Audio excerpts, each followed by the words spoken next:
there were 7 girls and 1 boy, and I lived in a farm, and my father died when I was 4 years old, and my mother had to manage the farm, do everything herself with the help of the ladies, girls, and what have you. We didn't have a lot of money. When I was 18, I guess, I decided I'd had enough, and I decided I'd like to go into nursing, because it was the one thing that I thought I could do.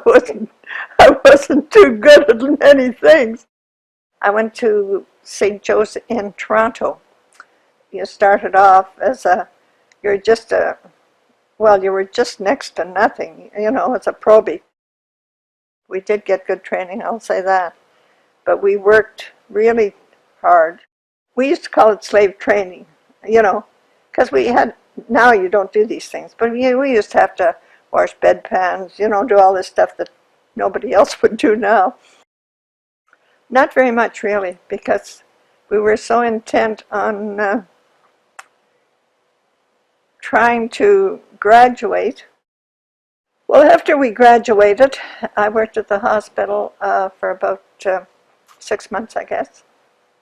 All my friends were joining the Army, a lot of them were. I thought, sounds kind of good, so I applied, and I was accepted.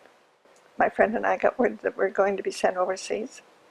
And it was just before Christmas, which was a pretty tragic time, because with a home life, it's pretty sad when you've never been really far away from home.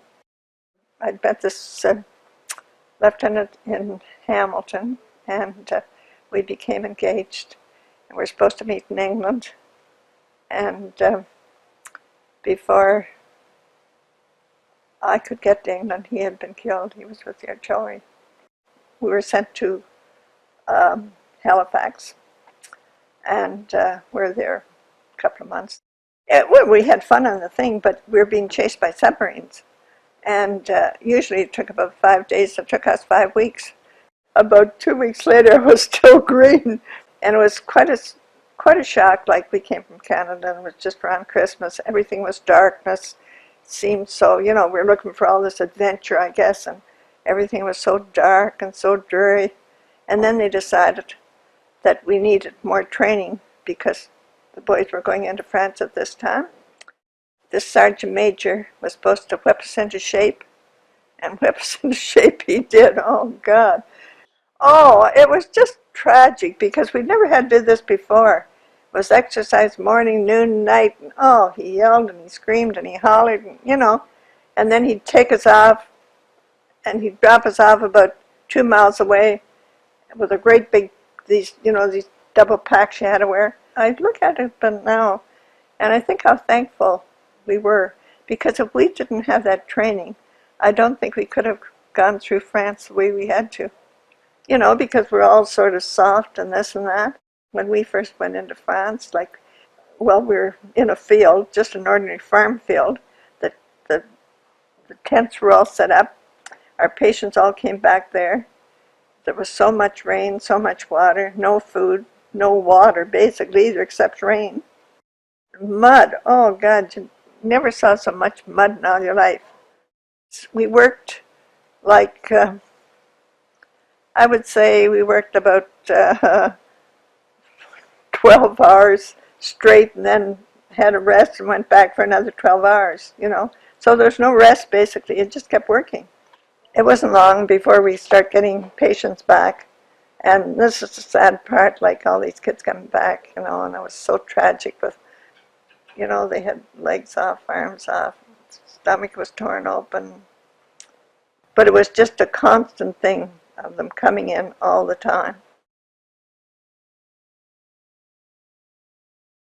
Our hospital was the first one to get penicillin when it was first made, so to speak. And we used to just go up all day long, and in the hospital, everything had to be boiled 20 minutes, this, that. We used the same syringe for everybody. You didn't have any choice. Your friends, I think your friends support you, basically. So you had somebody come in that was all cut open and dripping, and he was telling you all his problems and what, and you'd go home and you'd be so sad go back to the unit, and you'd meet one of your friends, and they'd cheer you up, eh? In other words, as I say, as our boys kept moving up, well, we didn't have all the casualties, and well, we moved up too. Army was being taken over, the Germans were advancing, and we had to prepare to retreat. So we had to pack up everything, get everybody ready to go. We had everything was just about maybe half an hour before we had to move back instead of going ahead. I think once peace came, everybody was so happy, and we're just so glad to get out of it and get home and just try and forget about it, you know. I remember being greeted when I came back, and all my, like I think I told you, I have 6 sisters and a brother, and all the relatives were there to greet me. And I was a hero, you know. They said, oh, you know, I was such a hero. But I didn't feel a hero, basically. I didn't feel any kind of a hero at all. I just did what I was supposed to do, you know.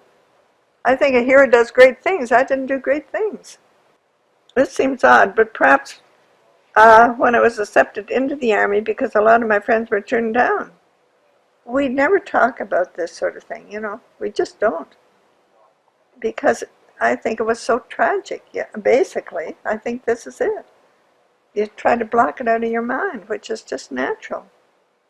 Just seeing all these young kids coming back so wounded, and they joined up with such desire to do good for their country, so to speak. You know, a lot of them did that. They really, they joined because they wanted to. You know, it wasn't just for an adventure or something like that.